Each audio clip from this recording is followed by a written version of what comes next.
before getting into the stories, let me give you some context so the story I'm about to tell you is more understandable. Our cat Cosmo has always slept in the basement. Every night since I was a little kid, our parents would scoop him up from wherever he was lounging and stick him in the basement. They detested all the cat hair he'd leave behind on their bed, which I guess was understandable. He was also an outdoor cat, so if one of us forgot to put him in the basement at night, he'd wake my parents up at 3 a.m. screaming to be let out. The basement's huge, the biggest room in our house, so I figured he liked having all that space. A little over 2 weeks ago, as I'm writing this, he started acting weird. There's a little landing at the top of the basement stairs just behind the door. That's where we'd usually put him. After a few minutes, he'd walk down the stairs and sleep on whatever piece of furniture he pleased. One night, I placed him delicately on the landing and gently shut the door, something I'd done a million times. As I was filling my water glass in the kitchen, though, I heard him meowing from behind the door. That was odd. He usually trotted down the stairs immediately. I finished filling my glass and walked over to the door, wondering if someone had maybe forgotten to fill his dish. I opened the door, and he darted out into the living room as if he were chasing something. I checked the dish, and it was completely full. Weird, I thought, turning to go find him. I put him back on the landing step, closed the door, and that was that. The next 2 nights were essentially the same. I'd put him on the landing, close the door, and start getting ready for bed. After a few minutes, I'd hear him repeatedly meowing. I'd go over to the door, and it was always the same thing. He'd just linger at the top of the stairs, refusing to go down. I worried that maybe he was just getting old, but that was a thought I didn't want to confront just yet. It killed me to do it, but I just ignored him, knowing he'd walk down the stairs eventually. The day after that, he refused to enter the house at all. Usually when he wanted to come in, he'd just hang out at our front steps or by the back door until one of us saw him through the glass and let him inside. At one point, I noticed him curled up on our doormat. I went to let him in, but he didn't move. I went out and petted him a little before going back inside.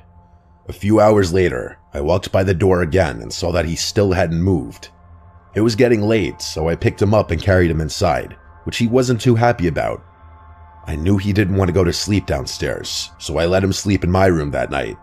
It wasn't a big deal, and he seemed a lot calmer that way. Of course, that solution didn't last. For the next few days, my dad kept complaining that someone was leaving the basement door open. He was mad because it was letting all the cool air escape downstairs. Air conditioning wasn't free, which was something he loved reminding us. I assumed it was my sister. She's always been the type to leave doors and drawers open without thinking. I didn't really pay it that much thought. I was just happy that Cosmo seemed to have mellowed out after being allowed to sleep in my room. One night, I woke up randomly in the middle of the night. In my groggy, half-awake state, I glanced over to the door and saw something weird. There was a silhouette standing in my bedroom doorway. It was just standing there, perfectly still. I could tell it was a person because I could see their outline in the faint glow of the lamp we'd leave on in the den. I figured it had to be my sister, so I called out to her, but the figure moved away without a word. I was too tired to figure out what she wanted, so I just went back to sleep.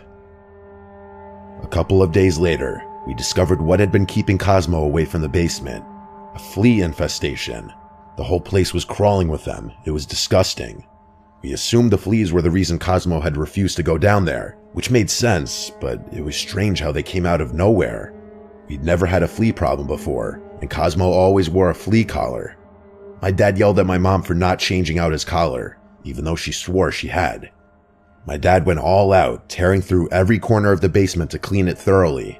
We vacuumed the carpets, sprayed the entire room, and washed everything down with flea-killing solutions. He told us to stay out of the basement for the next few days so that any stragglers would die off without a host. It seemed like a good plan, and I figured that'd be the end of it. But then, a few nights later, another strange thing happened. I was lying in bed when I noticed light seeping in under my door, flickering on and off like someone was playing with the hallway switch.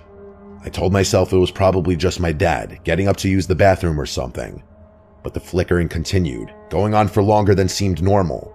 It was starting to freak me out, but I couldn't bring myself to check it out. I lay there, heart pounding, staring at the bottom of the door, hoping it would stop. Eventually, it did. I forced myself to fall asleep after that, but I've never felt more uneasy in my life. A few more days passed without incident. My dad said the basement was probably clear, which was great because I had been missing playing video games down there.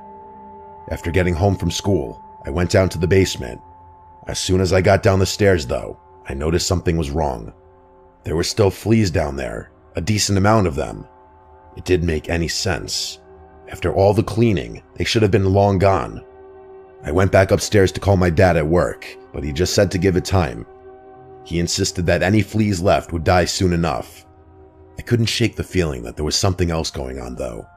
It wasn't normal for fleas to keep thriving like that after everything we'd done. So the next day after school, I decided to investigate a bit further. I went down to the back of the basement and into the storage room where we kept some old boxes and tools, figuring maybe a rodent had gotten in and died somewhere. I opened the door and instantly knew I was right. The smell hit me almost immediately. This thick, rotten stench that clung to the air and made my eyes water. I followed the smell to the far end of the room, where there was an unfinished crawl space that connected to the plumbing for the whole house. It was pitch black back there, and the smell only got stronger as I stepped closer. I didn't want to go in there. It was too dark anyway. I turned to grab a flashlight, and that's when I heard it. Breathing.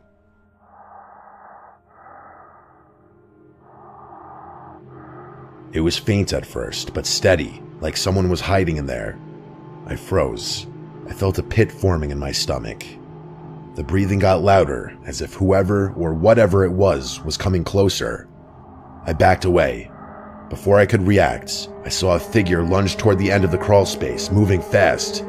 A hand reached out for me, but I jumped away before it could grab me. I didn't stay to get a better look. I ran upstairs as fast as I could, slammed the basement door shut, and called the police.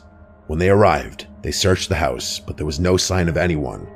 They found some empty chip bags and food wrappers stashed in the crawl space, but that was it. Whoever had been down there had escaped through the storm door at the back of the basement. The officer said it was probably a homeless person who'd snuck in looking for shelter, but I couldn't help but wonder how long they'd been living there and how much they'd seen.